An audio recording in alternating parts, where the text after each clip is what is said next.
संगी जे कैलो बिलास ते संग न पैया कांदे नरोत्तम दास जे अनिल प्रेमाधन करुणा प्रचुर जे अनिल प्रेमाधन करुणा प्रचुर हरे कृष्ण कृष्ण कृष्ण हरे हरे हरे राम राम राम हरे हरे हरे कृष्ण कृष्ण कृष्ण हरे हरे हरे राम राम राम हरे हरे जय वैष्णव ठाकुर रामी को माथु जय वैष्णव ठाकुर जय वैष्णव ठाकुर जय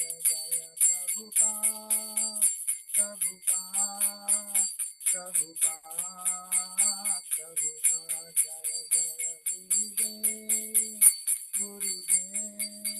गुरुदेव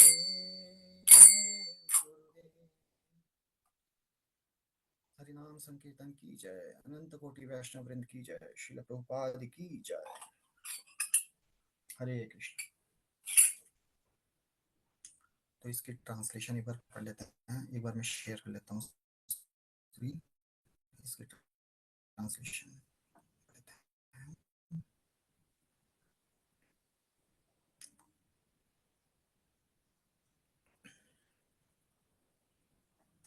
love and who was filled with compassion and mercy.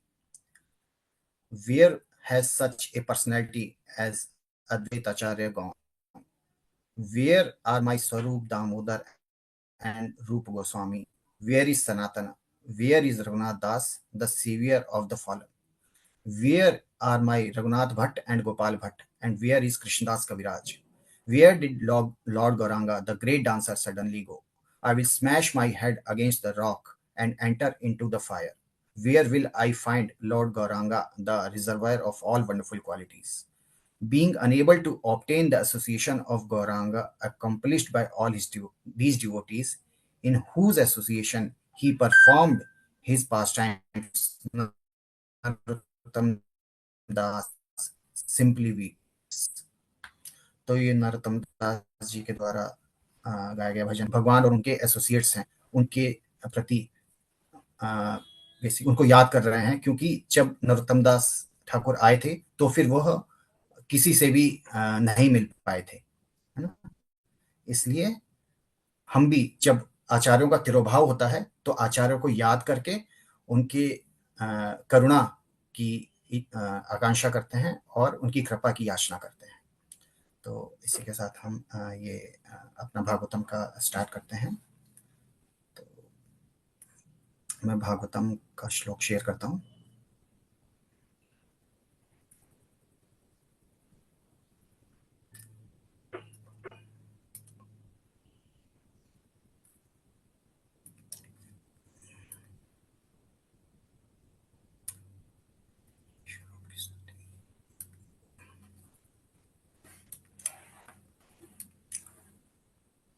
Screen दिख रही है? जी प्रभु। मैं थोड़ा जूम कर, मतलब थोड़ा अभी आ रहा है, अभी आया नहीं। हाँ जी। ओम नमो भगवते वासुदेवाय। ओम नमो भगवते वासुदेवाय। ओम नमो भगवते वासुदेवाय। नारायणं नमस्कृत्य नरं चैव नरोत्तमं देवीं सरस्वतीं व्यासं ततो जयं मुदीरये नष्टप्रायेषु अभद्रेषु नित्यं भागवत सेवया भगवतीरुत्तम श्लोके भक्तिर्भवति नैष्ठिकी।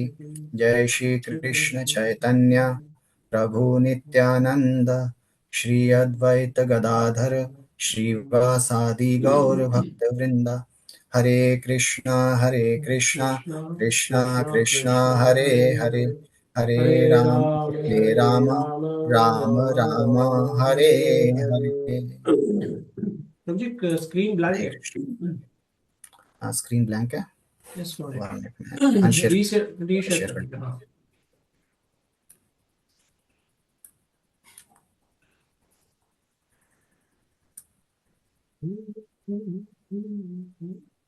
यस पर देख अब दिख फुल रही। स्क्रीन, थोड़ा फुल स्क्रीन कर दीजिए। हाँ इसको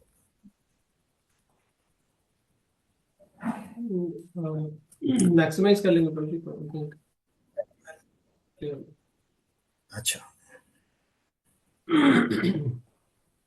अब ठीक है। यस प्रभु ठीक है।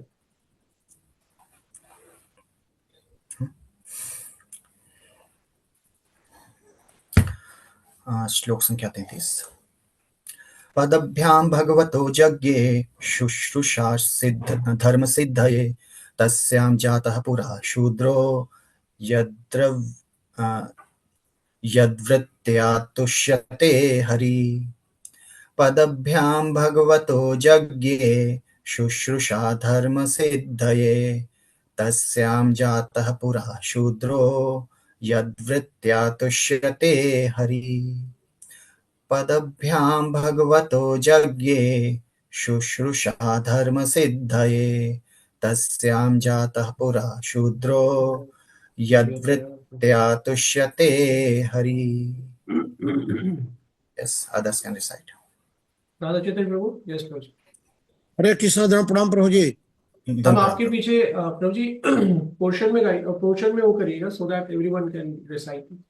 पदभ्याम भगवतो यज्ञे तदभ्यां भगवतो यज्ञे शुश्रूषा धर्म सिद्धये शुश्रूषा धर्म सिद्धये तस्याम जातः पुरा शूद्रो तस्यां जातः पुरा शूद्रो वृत्त्या तुष्यते हरि। यत् वृत्त्या तुष्यते हरिः। थैंक यू प्रभु जी। अदिति माता। हरे कृष्णा प्रभु जी। हरे कृष्ण। पदभ्याम भगतो यज्ञे तद्भ्यां भगवतो यज्ञे शुश्रूषा धर्म सिद्धे शुश्रूषा धर्म सिद्धये तस्याम जातः पुरा शूद्रो तस्यां जातः पुरा शूद्रो यत् वृत्त्या तुष्यते हरि। यत् वृत्त्या तुष्यते हरिः। दिन सदाम प्रभु जी। हरे कृष्णा धन्यवाद। हरे कृष्ण। पद्भयां भगवतो यज्ञे तद्भयां भगवतो यज्ञे शुश्रूषा धर्म सिद्धये शुश्रूषा धर्म सिद्धये तस्यां जातः पुरा शूद्रो तस्यां जातः पुरा शूद्रो यद्वृत्त्या तुष्यते हरि। यत् वृत्त्या तुष्यते हरिः। अपराजिता माता जी। पद्भ्यां भगवतो यज्ञे पद्भ्यां भगवतो यज्ञे शुश्रूषा धर्म सिद्धये शुश्रूषा धर्म सिद्धये तस्यां जातः पुरा शूद्रो तस्यां जातः पुरा शूद्रो यद्वृत्त्या तुष्यते हरिः। यद्वृत्त्या तुष्यते हरिः। यस श्रुति माता। थैंक यू माता जी।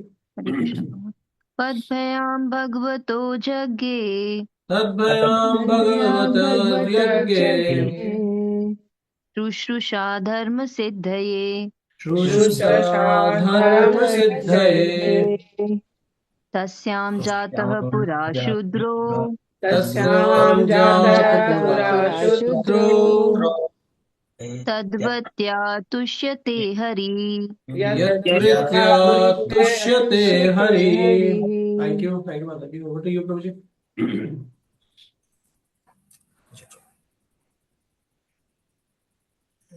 ओके। शब्दार्थ।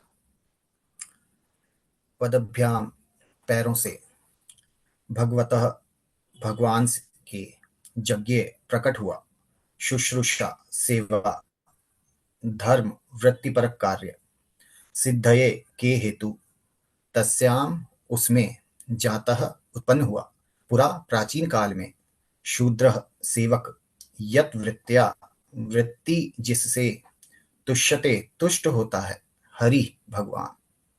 तत्पश्चात धार्मिक कार्य पूरा करने के लिए भगवान के पैरों से सेवा प्रकट हुई।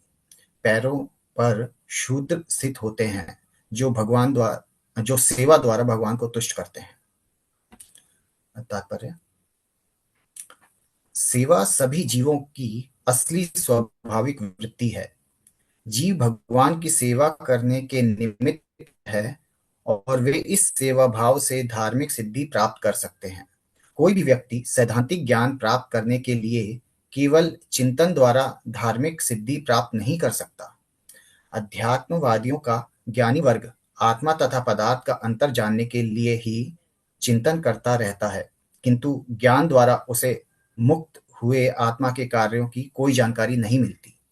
यह कहा जाता है कि जो लोग वस्तुओं को यथारूप में जानने के लिए मानसिक चिंतन ही करते रहते हैं और भगवान की प्रेमा भक्ति में नहीं लगते, वे केवल अपने समय की बर्बादी करते हैं। यहाँ पर यह स्पष्ट कहा गया है कि सेवा का सिद्धांत धार्मिक विधि को पूरा करने के निमित्त भगवान के पैरों से उत्पन्न किया गया था, किंतु यह दिव्य सेवा भौतिक जगत के सेवा भाव से भिन्न है। भौतिक जगत में कोई भी सेवक नहीं बनना चाहता, हर व्यक्ति स्वामी बनना चाहता है, क्योंकि मिथ्या स्वामित्व बद्ध जीव का मूलभूत रोग है। भौतिक जगत में बद्ध जीव अन्यों पर प्रभुत्व जताना चाहता है। भगवान की बहिरंगा शक्ति द्वारा मोहित होकर वह भौतिक जगत में सेवक बनने के लिए बाध्य किया जाता है। बद्ध जीव की यही असली स्थिति है। भ्रामक बहिरंगा शक्ति का अंतिम पाश भगवान से एकाकार होने की अवधारणा है, और इसी धारणा के कारण भ्रमित जीव अपने को भूल से मुक्तात्मा तथा नारायण के तुल्य मानते हुए भौतिक शक्ति के बंधन में पड़ा रहता है। वस्तुतः ब्राह्मण की अपेक्षा शूद्र होना और सेवा भाव का विकास करना श्रेयस्कर होता है, क्योंकि केवल इसी भाव से भगवान तुष्ट होते हैं। प्रत्येक जीव को भले ही योग्यता के अनुसार वह ब्राह्मण हो, भगवान की दिव्य सेवा करनी चाहिए। भगवद गीता तथा श्रीमद् भागवत दोनों ही इसकी परिपुष्टि करते हैं कि यह सेवा भाव जीव की सिद्धि है। ब्राह्मण, क्षत्रिय, वैश्य या शूद्र एकमात्र भगवान की सेवा करके ही अपनी वृत्तिपरक कर्तव्य को पूरा कर सकता है। ब्राह्मण से अपेक्षा की जाती है कि वैदिक ज्ञान में अपनी पूर्णता के कारण वह इस तथ्य को जाने। अन्य वर्गों को ब्राह्मण, वैष्णव, योग्यता के अनुसार ब्राह्मण तथा कर्म द्वारा वैष्णव के निर्देशन का अनुगमन करना चाहिए। इससे संपूर्ण समाज अपने सामाजिक ढांचे की व्यवस्था के अनुसार पूर्ण बन सकेगा। अव्यवस्थित समाज ना तो समाज के सदस्यों को ना ही भगवान को तुष्ट कर सकता है। यदि कोई पूर्ण ब्राह्मण, क्षत्रिय, वैश्य या शूद्र ना भी हो, किंतु यदि वह अपने सामाजिक पद की सिद्धि की परवाह ना करते हुए भगवान की सेवा करता है, तो वह भगवान के प्रति केवल सेवा भाव उत्पन्न करके पूर्ण मानव बन सकता है।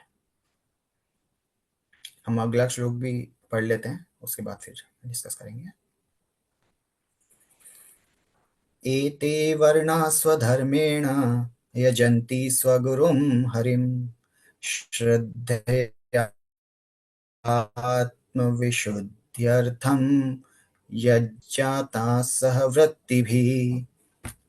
ये भिन्न भिन्न समस्त सामाजिक विभाग अपने अपने वृत्तिपरक कर्तव्यों तथा जीवन परिस्थितियों के साथ पूर्ण पुरुषोत्तम भगवान से उत्पन्न होते हैं। इस तरह अबद्ध जीवन तथा आत्म साक्षात्कार के लिए मनुष्य को गुरु के निर्देशानुसार परम प्रभु की पूजा करनी होती है। तात्पर्य, क्योंकि सारे जीव भगवान के विराट रूप के शरीर से पृथक पृथक भागों से उत्पन्न हुए हैं, अतएव संपूर्ण ब्रह्मांड के समस्त भागों के जीवों को परम शरीर का नित्य सेवक माना जाता है। हमारे अपने शरीर का प्रत्येक भाग यथा मुंह, हाथ, जांघ तथा पांव संपूर्ण शरीर की सेवा करने के लिए होते हैं। यही उनकी स्वाभाविक स्थिति है। मानवेतर जीवन में जीवों को स्वाभाविक स्थिति की चेतना नहीं होती, किंतु मनुष्य जीवन में उससे आशा की जाती है कि वे वर्ण प्रणाली के माध्यम से इसे जाने। जैसा कि ऊपर उल्लेख हुआ है, समाज के समस्त वर्णों का गुरु ब्राह्मण होता है। अतः ब्राह्मण संस्कृति, जिसकी पराकाष्ठा भगवान की दिव्य सेवा है, आत्मा की शुद्धि के लिए आधारभूत सिद्धांत है। बद्ध जीवन में आत्मा को ऐसा प्रतीत होता है कि वह ब्रह्मांड का स्वामी बन सकता है, और इस भ्रांत धारणा का अंतिम बिंदु यह है कि वह अपने को ब्रह्म सोचने लगता है। मूर्ख बद्ध जीवात्मा इस बात पर ध्यान नहीं देता कि ब्रह्म कभी माया द्वारा बद्ध नहीं हो सकता। यदि ब्रह्म माया द्वारा बद्ध हो जाए तो फिर उसकी सर्वोच्चता कहाँ रही? इस दशा में माया सर्वोच्च होगी। इसलिए जीव कभी सर्वोच्च नहीं हो सकता, क्योंकि वे बद्ध है। इस श्लोक में बद्ध आत्मा की वास्तविक स्थिति बतलाई गई है। 3 गुणों में भौतिक प्रकृति के संपर्क के कारण सारे बद्ध जीव अशुद्ध होते हैं। इसलिए ऐसे प्रामाणिक गुरु के पथ प्रदर्शन के अंतर्गत उन्हें अपने को शुद्ध बनाना आवश्यक होता है, जो अपनी योग्यता से न केवल ब्राह्मण हो अपितु वैष्णव भी हो। यहाँ पर आत्मशुद्धि की जिस एकमात्र विधि का उल्लेख हुआ है, वह मान्य विधि के अंतर्गत प्राथमिक गुरु के पथ प्रदर्शन में भगवान की पूजा करना है। यही शुद्धि की स्वाभाविक विधि है और अन्य किसी विधि की प्रामाणिक होने के रूप में संस्तुति नहीं की गई है। शुद्धि की अन्य विधियां जीवन की इस अवस्था तक पहुंचने में सहायक बन सकती हैं, किंतु वास्तविक सिद्धि प्राप्त करने के पूर्व मनुष्य को इस अंतिम बिंदु तक आना होता है। भगवद गीता में इस सत्यता की पुष्टि निम्नवत हुई है 7.19 श्लोक में, बहुनाम जन्मनामन्ते ज्ञानवान माम प्रपद्यते वासुदेवः सर्वम् इति स आत्मा सुदुर्लभ।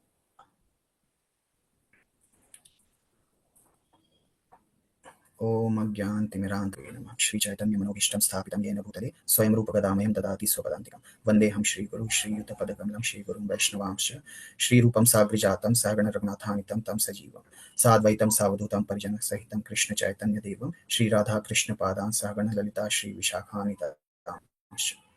हे कृष्ण करुणा सिंधु दीन बंधु जगतपते गोपेश गोपिकाकांत राधा कांत नमस्तुते। तप्त कांचन गौरांगी राधे वृंदावनेश्वरी वृषभानुसुते देवी प्रणमामि हरिप्रिय। वाञ्छाकल्पतरुभ्यश्च कृपा सिन्धुभ्येव च पतितानां पावनेभ्यो वैष्णवेभ्यो नमो नमः। श्री कृष्ण चैतन्य प्रभु नित्यानंद श्री अद्वैत गदाधर श्रीवासादि गौर भक्त वृंद। हरे कृष्णा कृष्ण कृष्ण हरे हरे, हरे राम राम राम हरे हरे। हरे कृष्ण।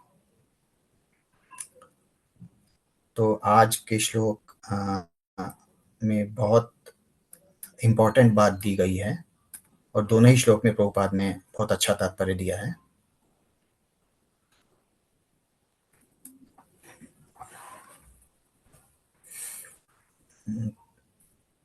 श्लोक संख्या 33 में जैसे बताते हैं, भगवान के विराट रूप से पूर्व श्लोकों में बताया गया है कि कैसे उनके मस्तिष्क से और जांघों से, उदर से ब्राह्मण, क्षत्रिय, वैश्य की उत्पत्ति हुई।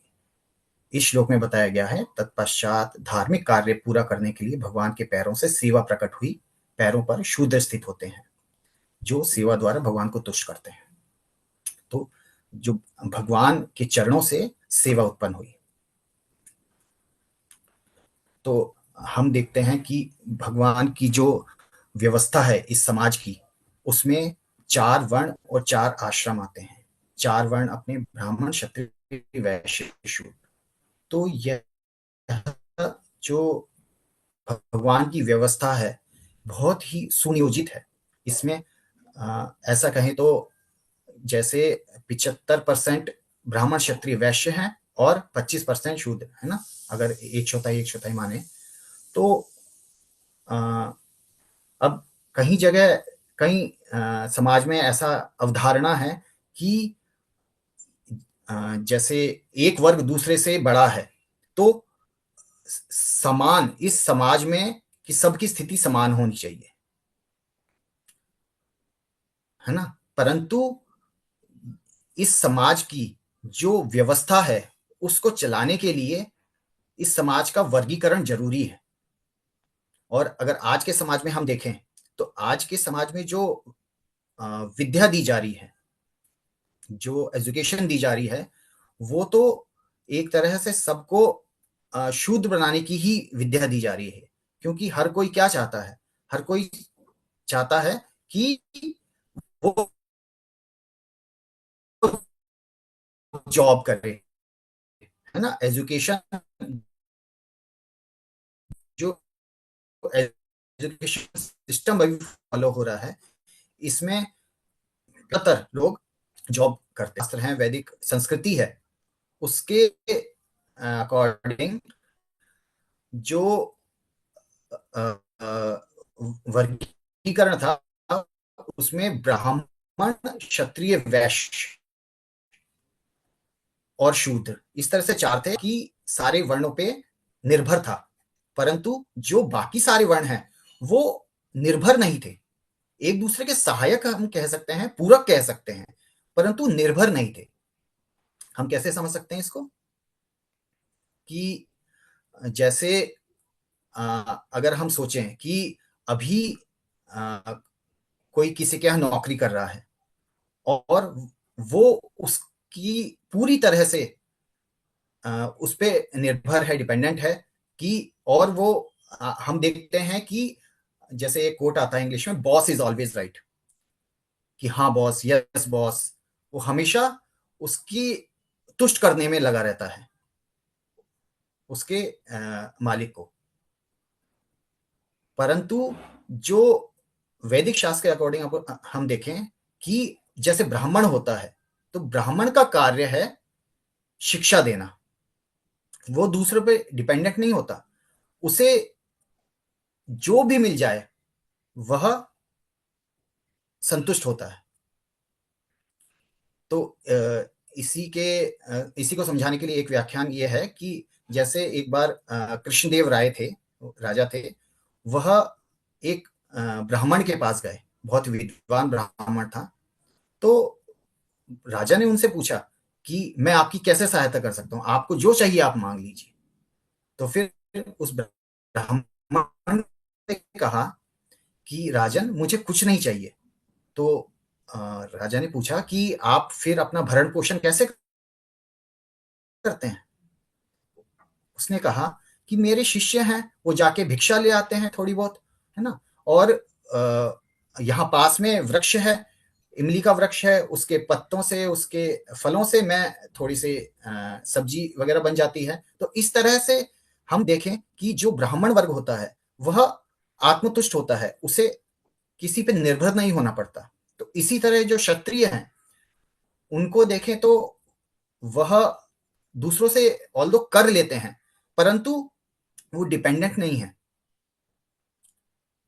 जो वैश्य है वह भी बिजनेस करते हैं, गौरक्षा करते हैं, कृषि करते हैं, लेकिन ऐसा नहीं है कि वो डिपेंडेंट है। ये एक दूसरे के पूरक कहे जा सकते हैं कि उन्होंने वाणिज्य में लेन देन होता है, परंतु जो शूद्र होता है उसका कार्य होता है कि वह बाकी लोगों की कार्य में सहायता करे। जैसे वो ब्राह्मण की भी सहायता करता है, क्षत्रिय की भी सहायता करता है और वैश्य की भी सहायता करता है। क्योंकि जो सारा कार्य है ब्राह्मण का, वैश्य का या क्षत्रिय का, वह सारा कार्य अपने खुद से नहीं कर सकते। कुछ ऐसे कार्य होते हैं जो डेलीकेट करने पड़ते हैं। जैसे अगर हम वाणिज्य में देखें, किसी की कोई दुकान है तो दुकान पे वह कुछ सेवक रखता है, और हम ब्राह्मण को देखें, जैसे कोई शिक्षा देता है, आश्रम में कोई ब्राह्मण है, तो फिर उस आश्रम की देखरेख करने के लिए भी कुछ सेवक होते हैं, और इसी तरह राजा के महल में भी कुछ सेवक होते हैं। तो इस तरह से जो यह वर्ग है शूद्र का, वह सेवा प्रदान करता है, परंतु इसका अर्थ यह बिल्कुल नहीं है कि वह निम्न है। यहाँ पे प्रभुपाद ने श्लोक में, श्रीमद् भागवतम में और प्रभुपाद ने तात्पर्य में इसको बहुत क्लियर किया है कि जो शूद्र है वह कितना इंपॉर्टेंट है। जैसे हम अपने शरीर में देखें, जैसे अगले श्लोक में ये तात्पर्य में मेंशन किया गया है प्रभुपाद ने कि हम अपने अगर शरीर को देखते हैं, इस शरीर के अंग विभिन्न अंग हैं, जिसमें प्रत्येक अंग का अपना कार्य है। सिर का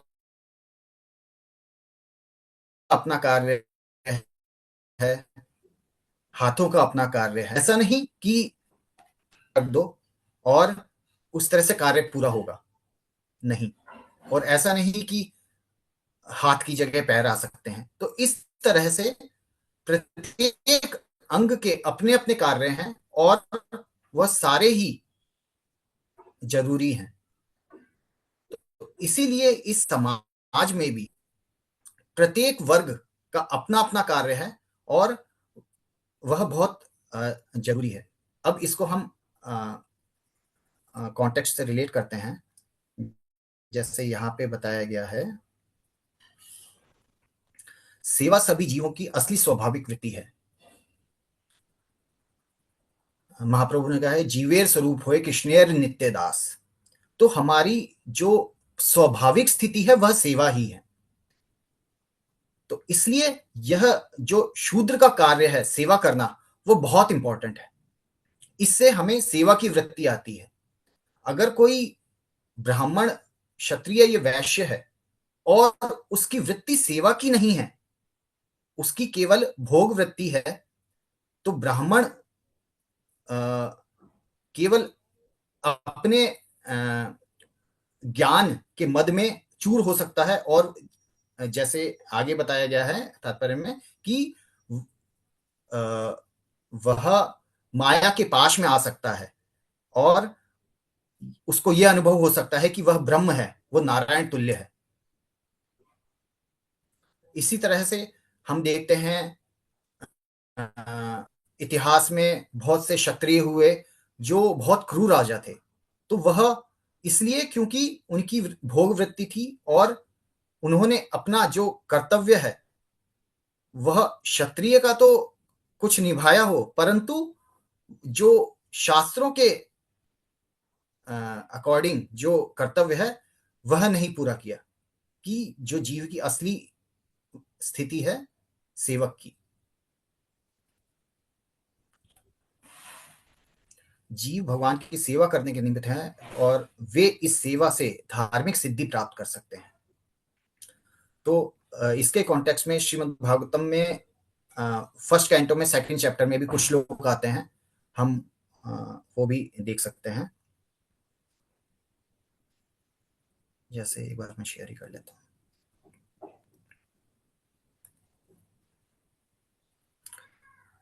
यह 1.2.8 प्रथम स्कंद सेकंड चैप्टर और 8 श्लोक। धर्म स्वनिष्ठतः पुंसा विश्वक्सेन कथासु यः नोत्पाद रति यदि रतिम श्रमेव ही केवलम। तो मनुष्य द्वारा अपने पद के अनुसार संपन्न की गई वृत्तियां यदि भगवान के संदेश के प्रति आकर्षण उत्पन्न ना कर सकें तो वह निरी व्यर्थ श्रम होती है। और श्लोक संख्या 13-14 भी है, वो भी हम लेते हैं।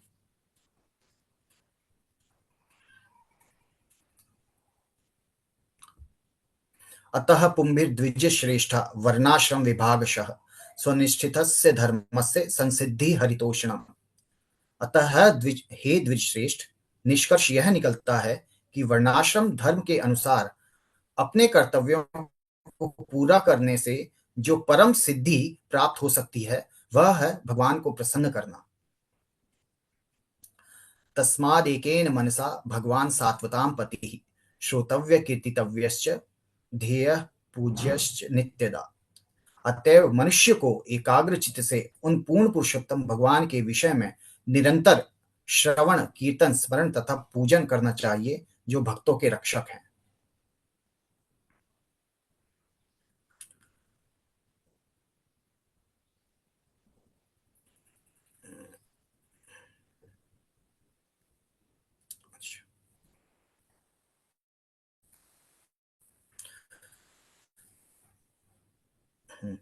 तो यही बात एक जीव अपने वृत्तिपरक कार्य करते हुए भी अपने कार्य को अच्छे से करते हुए भगवान को संतुष्ट कर सकता है, भले ही वह किसी भी वर्ण में हो, किसी भी आश्रम में हो, भले ही वो ब्राह्मण हो, क्षत्रिय हो, वैश्य हो, शूद्र हो। अपने जो निर्धारित कार्य हैं उसको पूर्ण करते हुए, जैसे कहा जाता है चैतन्य चैतामृत में, स्थाने स्थिति, अपने स्थान में स्थित होकर हम भगवान की सेवा कर सकते हैं।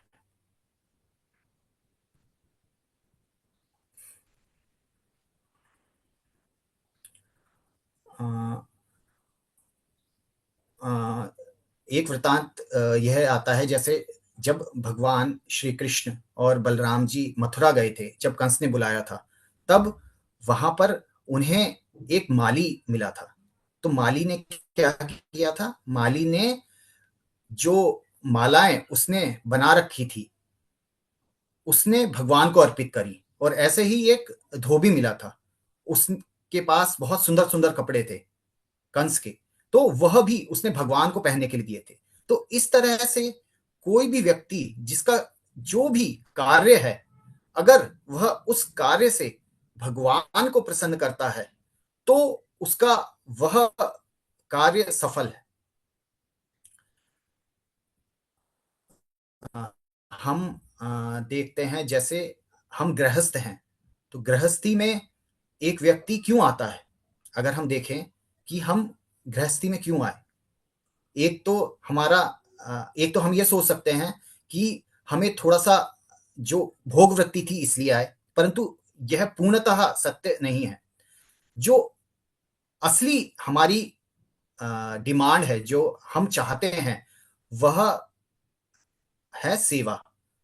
और इसीलिए हमें चाहिए कि कोई हमारे साथ हो। तो इसीलिए जो गृहस्थ धर्म है उसमें क्या है कि एक पति है, अपनी पत्नी की सेवा करता है, पत्नी पति की सेवा करती है ना, बच्चों की सेवा करते हैं। तो इस तरह से जो सेवा है, जीव का जो स्वभाव है वह सेवा ही है। परंतु जब तक यह सेवा राइट सोर्स पे, एक परफेक्ट सोर्स पे नहीं जाती, तब तक जो हमारी जो सेवा है वो निरर्थक है।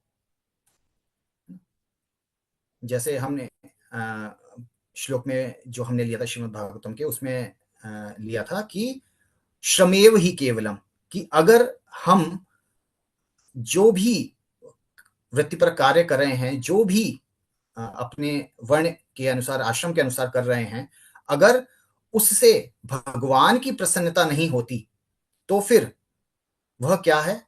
वह है श्रमेव ही केवलम।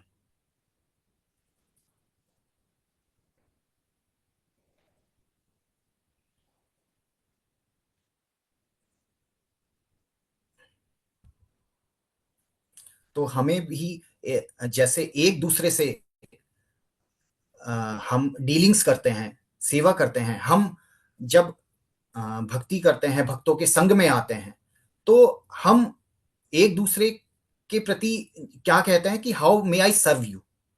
तो यह जो सेवा की भावना है, यह प्रधान है।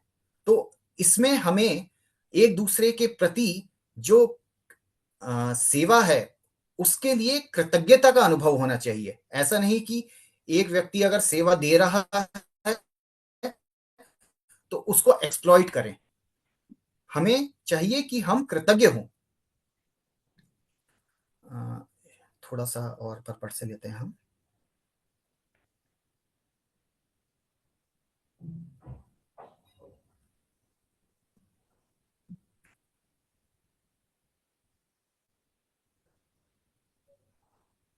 यहाँ पर स्पष्ट कहा गया है कि सेवा का धार्मिक विधि को पूरा करने के निमित्त भगवान की पावों से उत्पन्न किया गया है, किंतु यह दिव्य सेवा भौतिक जगत की सेवा भाव से भिन्न है। तो इस भौतिक जगत में सेवा कैसे होती है कि भौतिक जगत में कोई सेवक नहीं बनना चाहता, सब स्वामी बनना चाहते हैं। परंतु आध्यात्मिक जगत आते हैं, आध्यात्मिक जगत में कंपटीशन होता है, वो कंपटीशन होता है सेवा के माध्यम से। जैसे हम देख सकते, अगर एक लाइन है, हमें उस लाइन को छोटा करना है, तो या तो हम उसको मिला सकते हैं। तो इस तरह से आध्यात्मिक जगत में एक व्यक्ति कुछ सेवा करता है तो दूसरा व्यक्ति उससे ज्यादा सेवा करने की कोशिश करता है और भगवान को प्रसन्न करने की कोशिश करता है। परंतु इस भौतिक जगत में है, भौतिक जगत में अगर कोई व्यक्ति पद प्राप्त करना चाहता है तो बाकी लोग उसको नीचे खींचते हैं, नीचे खींचते हैं। तो यह भौतिक जगत में बद्धजीव अन्यों पर प्रभुत्व जताना चाहता है। भगवान की बहिरंगा शक्ति द्वारा मोहित होकर वह भौतिक जगत में सेवक बनने के लिए बाध्य किया जाता है। बद्धजीव की यही असली स्थिति है। तो प्रत्येक जीव जो है वह स्वामी ही बनना चाहता है, परंतु उसे भौतिक प्रकृति के द्वारा दूसरे की सेवा करने के लिए ही प्रेरित किया जाता है। जैसे अगर हम देखें, हम अपन भी चाहते हैं कि हमें दूसरी हमारी सेवा करें, परंतु क्या यह संभव है? नहीं। हम देखें तो हम अपने परिवार की बहुत सेवा करते हैं। जैसे प्रभुपाद उदाहरण देते हैं कि वेस्ट में लोग कुत्ते को घुमाने लेके जाते हैं, तो वो सोचते हैं हम कुत्ते के मालिक हैं, परंतु जब कुत्ता बाहर कहीं मलमूत्र त्याग कर देता है तो उसे जो मालिक है उसे साफ करना पड़ता है। तो इस स्थिति में जो कुत्ता है वो मालिक है, ना कि जो उसको घुमाने आया है व्यक्ति वो। तो इस तरह से एक जीव इस संसार में सोचता है कि वह स्वामी है और वो दूसरों से सेवा ही लेगा, परंतु भौतिक प्रकृति उसे बाध्य करती है कि वह इस जगत में दूसरों की सेवा करे। और यही जो स्थिति है दूसरों की सेवा करने की, यही असली स्थिति है। इसी से हम भगवान की सेवा करने के लिए प्रेरित हो सकते हैं। भ्रामक बहिरंगा शक्ति का अंतिम पाश भगवान से एकाकार होने की अवधारणा है, और इसी धारणा के कारण भौतिक जीव अपने को भूल से मुक्त आत्मा या नारायण के तुल्य मानते हुए भौतिक शक्ति के बंधन में पड़ सकता है। तो जब जैसे बताया कि ब्राह्मण का जो कार्य है वह ज्ञान प्राप्त करना है और ज्ञान बांटना है, परंतु यदि वह ज्ञान कोरा ज्ञान भगवान की भक्ति के बिना है, तो फिर जो ज्ञानी है वह मायावाद की तरफ आकर्षित होते हैं। और मायावाद में क्या समझाया जाता है कि अहम ब्रह्मास्मि शास्त्र का श्लोक है, जिसे प्रभुपाद ने समझाया है कि हम सब ब्रह्म हैं, कि भगवान के अंश हैं जो ब्रह्म हैं। परंतु जो मायावादी हैं वह सोचते हैं कि हम भगवान से एक हैं और भगवान के तुल्य हैं। तो यही अंतर होता है एक भक्त में है और एक मायावादी में। और यहाँ पे एक बहुत इंपॉर्टेंट प्रभुपाद ने जैसे कहा जाए कि वाक्य बताया है कि वस्तुतः ब्राह्मण की अपेक्षा शूद्र होना सेवा भाव का विकास करना श्रेयस्कर होता है। तो शूद्र का जो कार्य है वह है सेवा करना, और उससे वह सेवा भाव सीखता है। परंतु एक ब्राह्मण अगर भक्त नहीं है तो उसमें गर्व आ सकता है। और हम अपने इतिहास में भी देखते हैं कि जो ब्राह्मण का जो पतन हुआ है, ब्राह्मण का जो पतन हुआ है, अपने आप को सर्वश्रेष्ठ मानते थे। जो विभिन्न नियम होते हैं, जैसे एक पुजारी को शुद्ध रहना है, शुचि रखनी है ना, किसी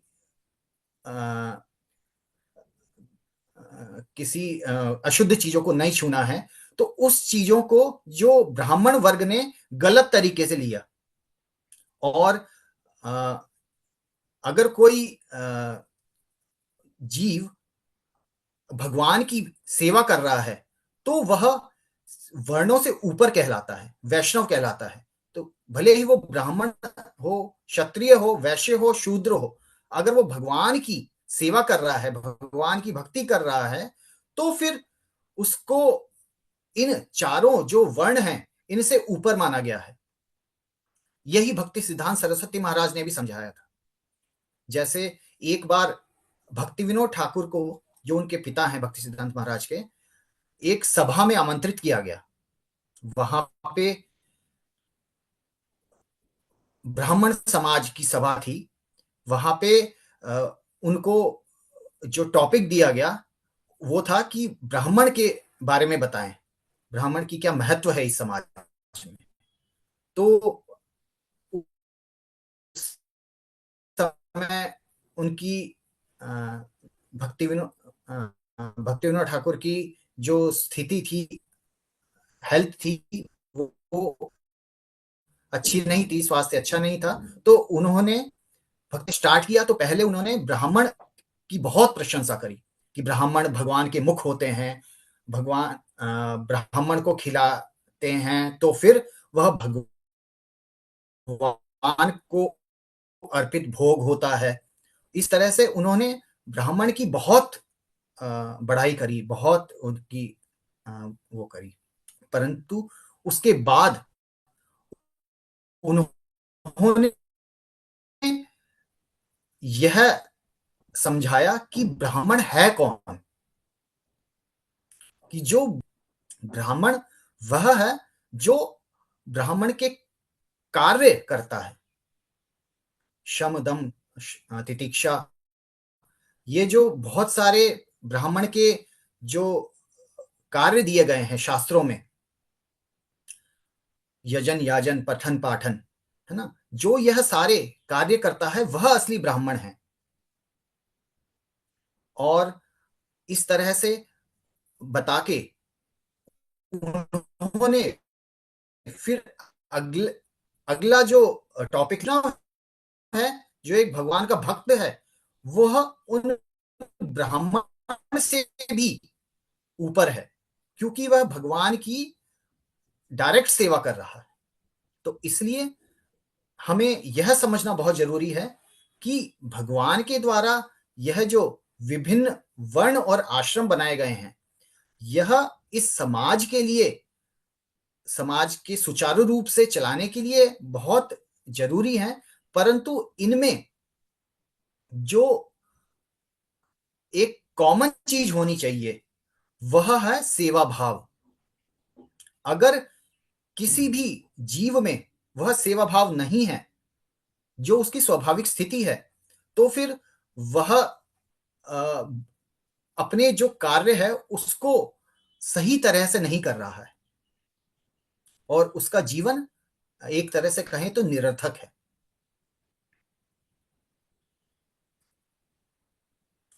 ब्राह्मण से अपेक्षा की जाती है कि वैदिक ज्ञान में अपनी पूर्णता के कारण वह इस तथ्य को जाने, अन्य वर्गों को ब्राह्मण वैष्णव के निर्देश का अनुगमन करना चाहिए।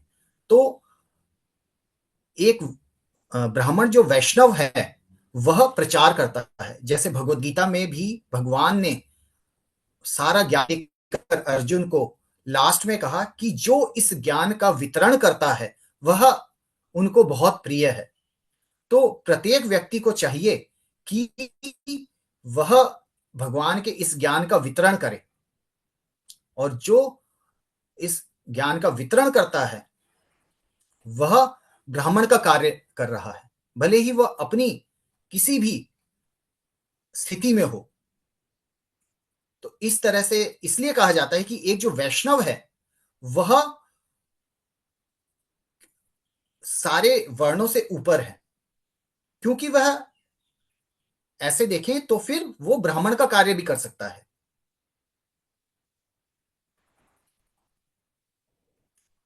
अव्यवस्था समाज ना तो समाज के सदस्यों को ना ही भगवान को तुष्ट कर सकता है। यदि कोई पूर्ण ब्राह्मण, क्षत्रिय, वैश्य, शूद्र ना भी हो, किंतु यदि वह अपने सामाजिक पद की सिद्धि की परवाह ना करते हुए भगवान की सेवा करता है, तो भगवान के प्रति सेवा भाव उत्पन्न करके पूर्ण मानव बन सकता है। तो यहाँ पे यह भी प्रभुपाद ने बहुत ही इंपॉर्टेंट पॉइंट बोला है कि हमें चाहिए कि हम अपने वृत्तिपरक कार्य करें, परंतु ऐसा नहीं है कि हम केवल उसी में लगे रहें। एक व्यक्ति अगर अपने कार्य अच्छे से पूरा ना करे हुए भी भगवान की भक्ति करता है, तो भी वह उससे श्रेष्ठ है जो अपने कार्य बहुत अच्छे से पूरा कर रहा है परंतु भगवान की भक्ति नहीं कर रहा है। जैसा हम प्रभुपाद लीलामृत में देखते हैं कि एक बार कुछ मायावादी प्रभुपाद से चर्चा करने आए थे, तो प्रभुपाद ने उनसे पूछा था कि हु इज गॉड। तो उन्होंने बहुत कुछ समझाया कि भगवान बहुत विशाल हैं, सबके नियंता हैं, बहुत कुछ डेफिनेशन दी उन्होंने। लेकिन प्रभुपाद ने कहा हु इज गॉड, तो कोई एक परफेक्ट आंसर नहीं था उनका। परंतु जब प्रभुपाद ने वहीं पे खेलते हुए एक बच्ची से पूछा, तो फिर उसने कहा Krishna is God, supreme personality of God है।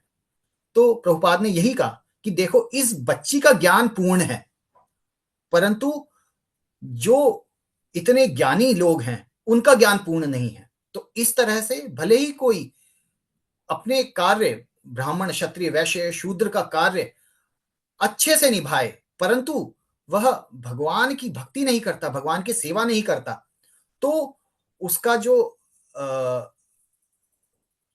श्रमेव ही केवलम, वो केवल श्रम ही कर रहा है, उसका कोई फल नहीं है उसे। क्योंकि पुनरपि जननम पुनरपि मरणम पुनरपि जननी जठने शयनम, उसे बार बार इस संसार के चक्र में बार बार आना पड़ेगा। परंतु यदि कोई भगवान की भक्ति करता है तो उसका वह द्वार खुल जाता है जो इस संसार से बाहर जाता है। अब भले ही उस प्रोसेस में कुछ समय लगे, परंतु उस वह जो मार्ग है वह प्रशस्त हो जाता है।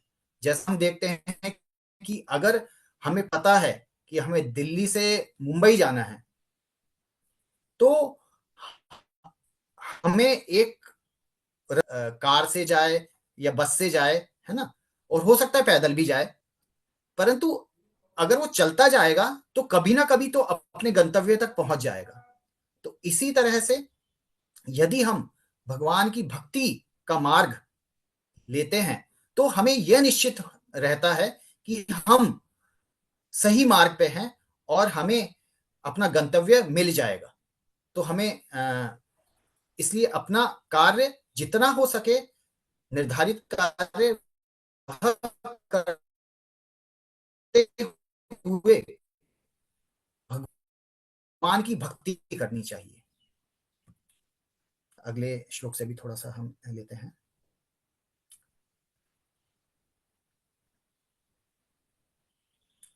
है कि वह ब्रह्मांड का स्वामी बन सकता है, और इस भ्रांत धारणा का अंतिम बिंदु यह है कि वह अपने आप को ब्रह्म सोचने लगता है। यह हमने ऑलरेडी डिस्कस कर लिया है। तो हाँ, यहाँ पर जो दूसरे श्लोक में लास्ट पे प्रभुपाद फोकस करते हैं वह है कि प्रामाणिक गुरु के पद प्रदर्शन में भगवान की पूजा करना है। जो इस श्लोक में भी बताया गया है उसको प्रभुपाद बहुत फोकस करते हैं कि जो भक्ति है उसमें जो प्रथम चरण है आदो गुरु आश्रय लेना। तो इसलिए कहा जाता है कि हमें अगर भक्ति में के मार्ग में आगे है, ऐसा नहीं कि गुरु रिकमेंडेड है या फिर ले सकते हैं।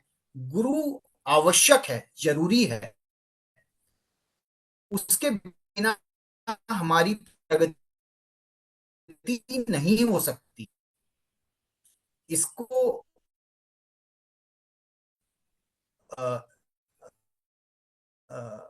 दर्शाने के लिए जैसे हम देखते हैं, जब भगवान कृष्ण भी गुरु सांदीपनी मुनि को अपना गुरु स्वीकार किया, जब चैतन्य महाप्रभु आए तो उन्होंने ईश्वरपुरी को अपना गुरु स्वीकार किया।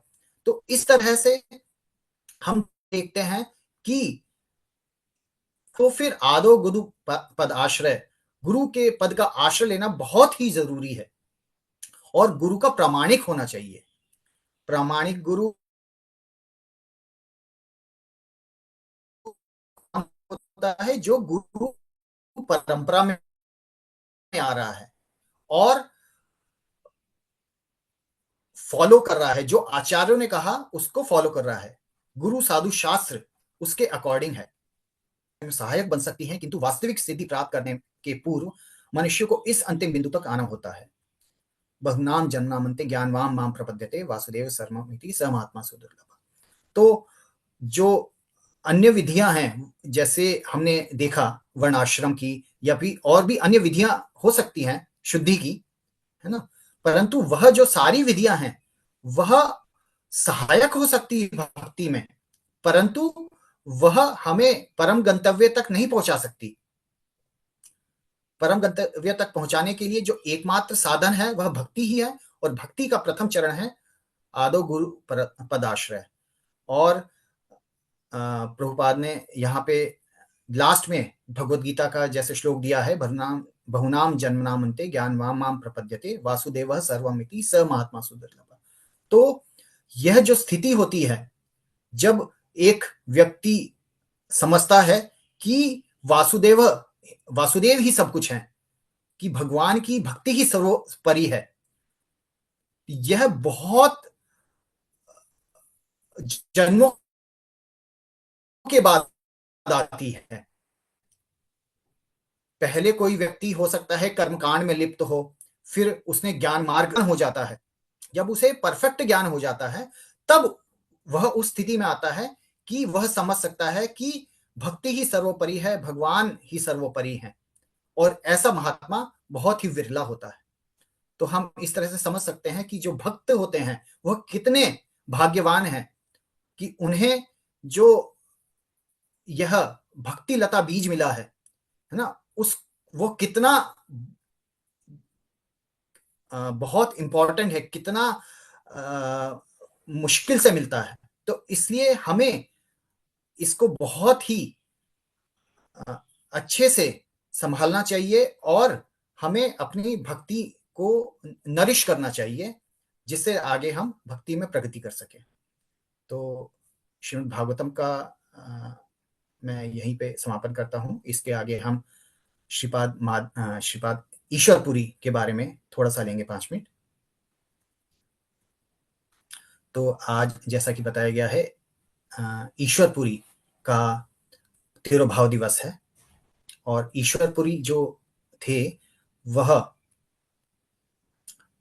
श्री चैतन्य महाप्रभु के गुरु थे।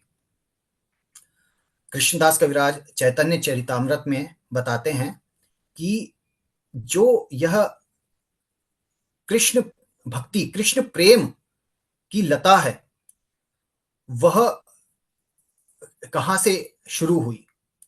जैसे वो बताते हैं कि जो माधवेंद्रपुरी हैं वह इस वृक्ष का अंकुर है। किसका? जो कृष्ण प्रेम का जो वृक्ष है। तो जो माधवेंद्रपुरी हैं वह अंकुर हैं, जो ईश्वरपुरी हैं माधवेंद्रपुरी के शिष्य वो हैं इसके पौधे, और चैतन्य महाप्रभु जो हैं वह है वृक्ष, जिन्होंने कृष्ण प्रेम के फल इस सारे जगत में दिए हैं। इससे पहले कृष्ण प्रेम किसी ने भी नहीं वितरित किया था। हम जैसे बाकी संप्रदाय भी देखते हैं, चारों संप्रदाय, श्री संप्रदाय, कुमार संप्रदाय, कौन कौन से संप्रदाय होते हैं? ब्रह्म संप्रदाय, रुद्र संप्रदाय, श्री संप्रदाय और कुमार संप्रदाय, ये 4 संप्रदाय हैं। तो चारों संप्रदाय में पहले जो भक्ति की जाती थी भगवान की, वह ऐश्वर्य भाव में, उसमें ऐश्वर्य भाव प्रधान था। तो हम जो जैसे साउथ इंडिया में इतने पुराने जो मंदिर हैं उनमें देखते हैं कि वहां पे जो भगवान की पूजा अर्चना होती है बहुत ही ऐश्वर्य भाव से होती है, और खासकर भगवान विष्णु के विग्रह होते हैं। परंतु जो भगवान का ये माधुर्य भाव में जो भक्ति है वह कहां से स्टार्ट हुआ? वह माधवेंद्रपुरी से स्टार्ट हुआ। तो माधवेंद्रपुरी कहे जाते हैं कि वह उसके अंकुर हैं, ईश्वरपुरी पौधे हैं और श्री चैतन्य महाप्रभु वृक्ष हैं। तो जो ईश्वरपुरी थे वह प्रकट हुए थे ज्येष्ठ महीने के पूर्णिमा को, ज्येष्ठ पूर्णिमा लगभग जून के लगभग आती है, उनका जो आविर्भाव है वह। और उन्होंने अपने गुरु माधवेंद्रपुरी की बहुत सेवा करी थी, और खासकर उनके अंतिम समय में माधवेंद्रपुरी की बहुत सेवा करी थी, इसलिए उन्हें माधवेंद्रपुरी की बहुत कृपा प्राप्त हुई थी। जैसा हमने अभी श्रीमद् भागवत में भी डिस्कस किया कि गुरु के प्रति जो सेवा है उससे हमें भक्ति में उससे हमें भक्ति मिलती है और हम भक्ति में प्रगति कर सकते हैं।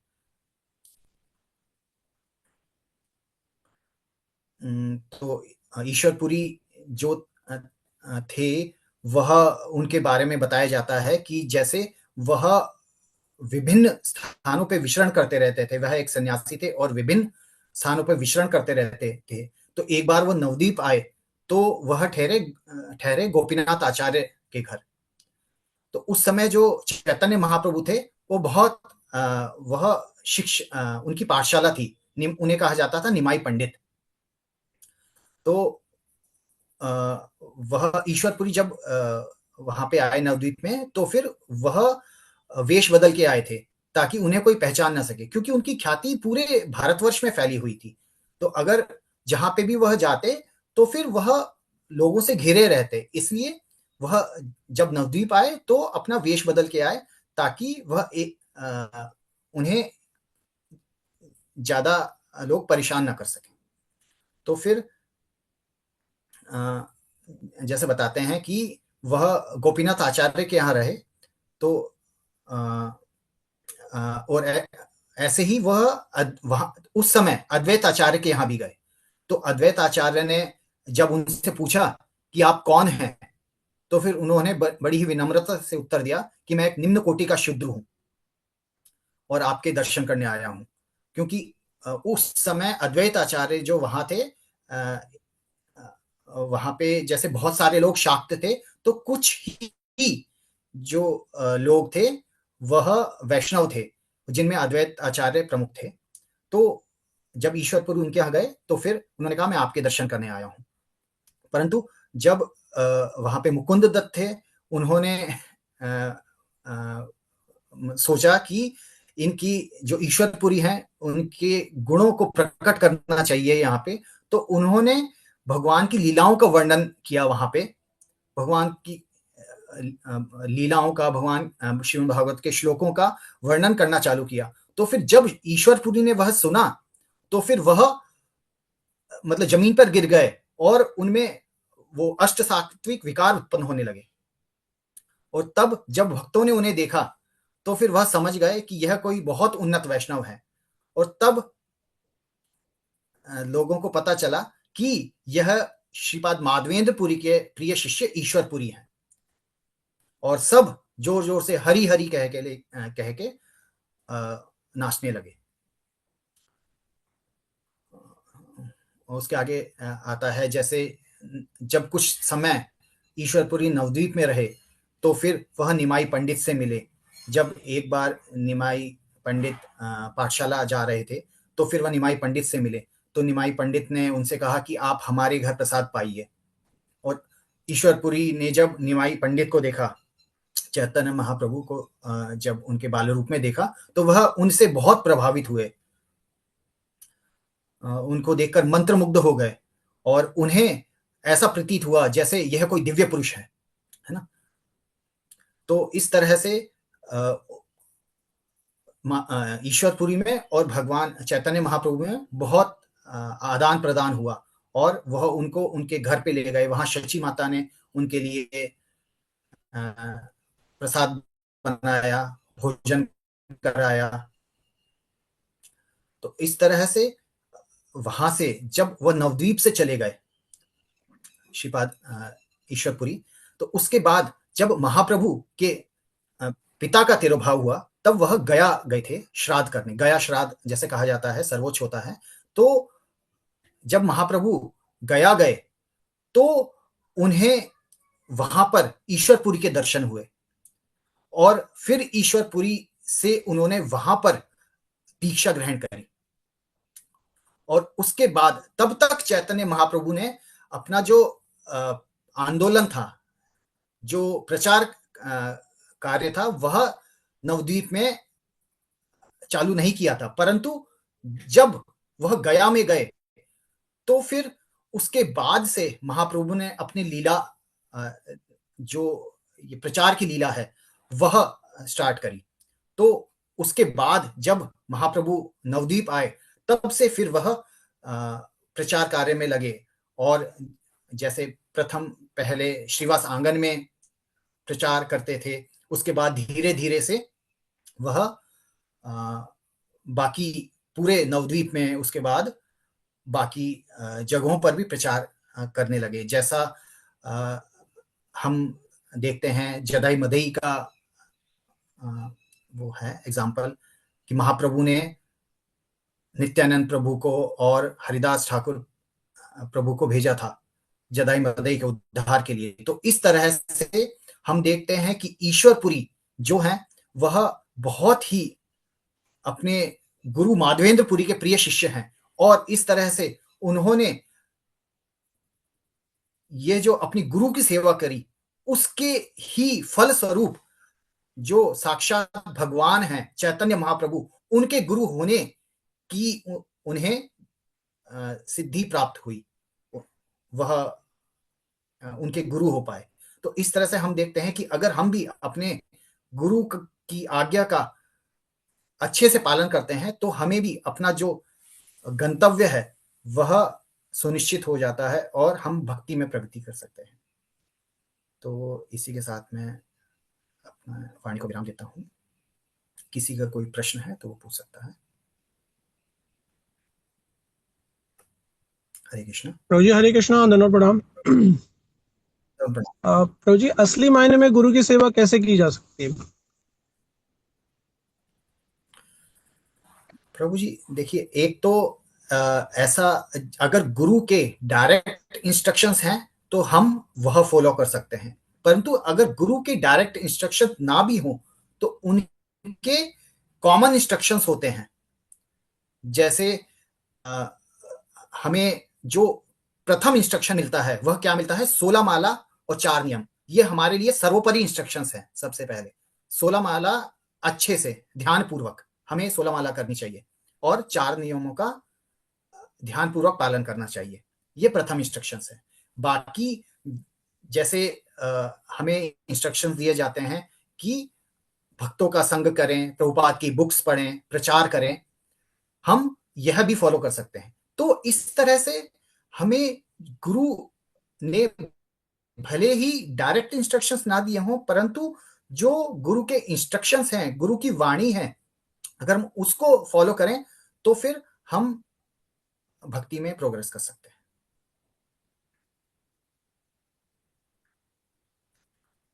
थैंक यू प्रभु जी।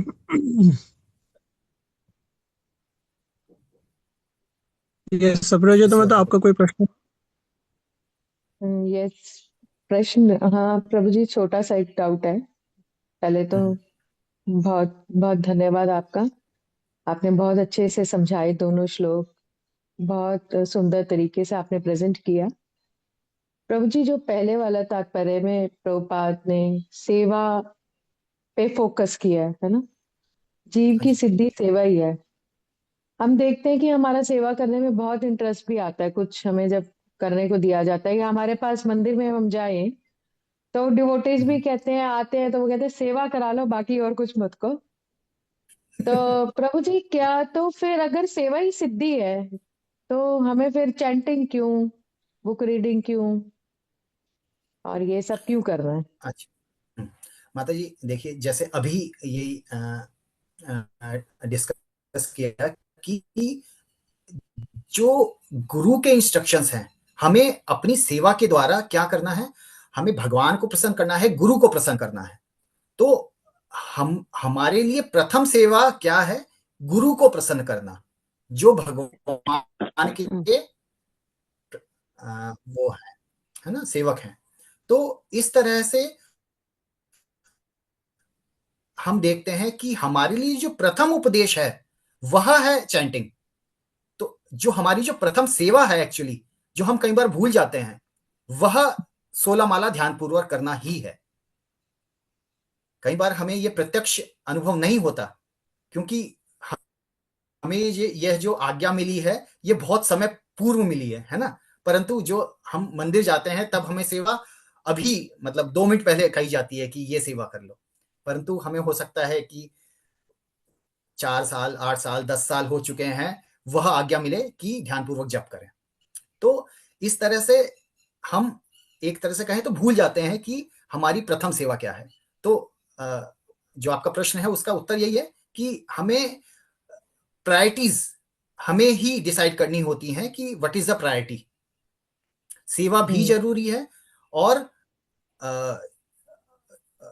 बाकी जो प्रथम सेवा है वह तो गुरु के इंस्ट्रक्शंस को फॉलो करना है।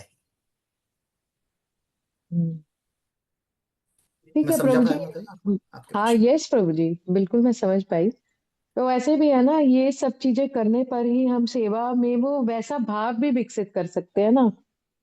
अगर हम ये चांटिंग नहीं करेंगे या तो सेवा में वैसा भाव भी नहीं आएगा, है ना। तो ये सब जो प्रोसेस है ये अच्छा भाव विकसित करने के लिए, ताकि हम सेवा भी शुद्ध भाव से कर पाए, भगवान को प्रसन्न करने के लिए, बस, है ना प्रभु जी। जो भक्ति में अलग अलग अंग हैं वो सारे एक दूसरे के पूरक होते हैं। जैसे जब हम श्रवणम करते हैं तभी हम कीर्तन कर सकते हैं, है ना, और तभी हमें स्मरण होता है, भगवान का स्मरण होता है ना। जब हम साधु संग करते हैं तभी हम श्रवण करते हैं, कीर्तन करते हैं। तो इस तरह से जो भक्ति के विभिन्न अंग हैं, सेवा भी इंक्लूडिंग ये सारे एक दूसरे के पूरक होते हैं। तो ऐसा नहीं कि कोई एक, जैसे हम देखते हैं कि अलग अलग विधियों के अलग अलग आचार्य कहे जाते हैं, परंतु ऐसा नहीं है कि उन्होंने दूसरों उसका पालन नहीं किया। परीक्षित महाराज हैं, उनको श्रवण का आचार्य कहा जाता है, परंतु अगर देखें तो वो बाकी कीर्तन भी करते थे। उन्होंने जैसे अगर राज्य किया तो प्रचार भी किया अपने राज्य में, सभी भक्त थे उनके राज्य में। तो इस तरह से सारे जो प्रोसेस है एक दूसरे के पूरक होते हैं।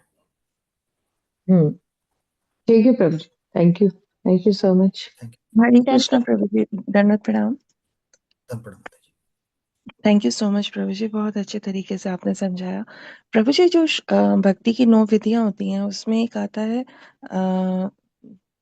दास्य संख्य और आत्मनिवेदन, उसमें हमें क्या करना चाहिए? माता जी जैसे एग्जाम्पल दिया जाता है दास्यम, उसमें भगवान की प्रत्यक्ष सेवा, जैसे हनुमान जी थे उन्होंने राम जी की सेवा करी थी।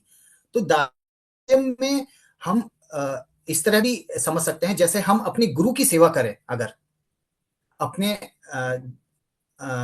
सीनियर्स की हम सेवा करते हैं तो वह भी एक तरह से दास्यम ही है, क्योंकि हमें जो दीक्षा दी जाती है, हमें जो नाम दिया जाता है, वह क्या दिया जाता है ना, आगे दास या दासी। तो इस तरह से हम हमारी जो प्रथम श्लोक में बताया ही गया है कि हमारी जो वृत्ति है वो सेवा वृत्ति है, और सेवा वृत्ति किसकी होती है, दास की होती है। तो दैट इज वेरी इंपॉर्टेंट कि हम अपने आप को दास समझें और हम जो भी सेवा कर सकते हैं वह सेवा करें। तो इस तरह से दास होना तो बहुत हम इजीली से समझ सकते हैं। प्रभु जी, आत्मनिवेदन जैसे बलि महाराज ने किया उसी हिसाब से कि मतलब जो भी कृष्णा ने बोला हमें वो करना है, ऐसा? लेकिन भगवान तो हमें नहीं, किताबों के थ्रू आत्मनिवेदन का नहीं मतलब आत्मनिवेदन का अर्थ होता है कि अपना सर्वस्व भगवान को अर्पित कर देना। जैसे ओके। भक्ति विनोद ठाकुर ने शरणागति बताई है ना, षड्विधि हाँ शरणागति, उसमें हाँ जी। कोई भगवान और भगवान श्री कृष्ण ने जो 18.66 में कहा है सर्वधर्मान् परित्यज्य मामेकं शरणं व्रज, तो ये जो जी शरणम है वही आत्मनिवेदन है कि अपना सर्वस्व भगवान को अर्पित कर देना, है ना, और उसे केवल प्रसाद के रूप में ग्रहण करना। जैसे हम भगवान को जो भी बनाते हैं भगवान को भोग रूप में अर्पित करते हैं, भगवान के लिए बनाते हैं, परंतु हम केवल प्रसाद रूप में उसको पाते हैं। तो इस तरह से वो आत्मनिवेदन का ही पार्ट है। लेकिन वो ये चीज मेरे हम लोग नहीं बोलूंगी, मेरे में क्यों नहीं आता, क्योंकि हमें भी अपने लिए लक्ष्मी की सेव लक्ष्मी चाहिए होती है। तो अगर हमें मंदिर को बनाने के लिए लक्ष्मी देनी है, तो हम लोग सर्वस्व क्यों नहीं अपना निछावर कर सकते अंदर से, क्यों वो चीज अपने लिए सेव करते हैं। चाहे हमने पढ़ा है कि 25-25% ऐसे ऐसे रखना चाहिए, बट वो चीज क्यों नहीं आ पा रही है अंदर। माता जी यही तो हम अभी प्रोसेस में हैं। हम जैसे जैसे भक्ति के प्रोसेस को फॉलो करते हैं, हम इस मार्ग पे आगे बढ़ते जाते हैं, तो हमारे जो अंदर वो आसक्ति है जी ना, वह कम होती जाती है। तो फिर वह स्थिति भी आएगी जब हम अपना सर्वस्व, ऐसा नहीं है कि जैसे युधिष्ठिर महाराज थे वो संपूर्ण जगत के राजा थे, तो ऐसा नहीं है कि उनके पास कुछ नहीं था, उनके पास सब कुछ था, परंतु किस लिए था? वो भगवान की सेवा के लिए था। तो यह नहीं है कि हमारे पास कुछ होना नहीं चाहिए, हमको सब कुछ दे देना चाहिए, ऐसा भी नहीं है, परंतु जो हमारे पास है उसके प्रति आसक्त होना और उसको हमारी खुद की सेवा में यूज करना। कि हम कोई भी कार्य करें, अगर केवल एक इस तरह से डिसीजन लें कि यह मैं अपने लिए कर रहा हूं, ये भगवान के लिए, कोई भी कार्य है, मैं यहां जा रहा हूं, है ना, ये मैं अपने लिए कर रहा हूं, ये किस लिए कर रहा हूं, ये बना रहा हूं अपने लिए कर रहा हूं, भगवान के लिए कर रहा हूं। अगर यह हम हमारी वह स्थिति हो जाएगी, हम प्रत्येक कार्य भगवान के लिए कर रहे हैं, भले ही हमारे पास संपूर्ण जगत का राज्य है, तब भी वह परफेक्ट स्थिति है। Okay, thank you so much प्रभु जी, बहुत अच्छी तरीके से समझाया आपने, धन्यवाद। हरे कृष्ण, दंडवत प्रणाम। थैंक यू प्रभु जी, थैंक यू वेरी मच। समय हो चला है, तो मैं आप सबसे निवेदन करूंगा कि प्लीज़ अपने आप को अनम्यूट करें और प्रभु जी को हम लोग धन्यवाद करेंगे बाय चैंटिंग हरे कृष्णा महामंत्र। हरे कृष्णा हरे हरे कृष्णा कृष्णा कृष्ण कृष्ण हरे कृष्ण हरे, हरे हरे राम हरे राम राम राम हरे हरे। हरे कृष्णा।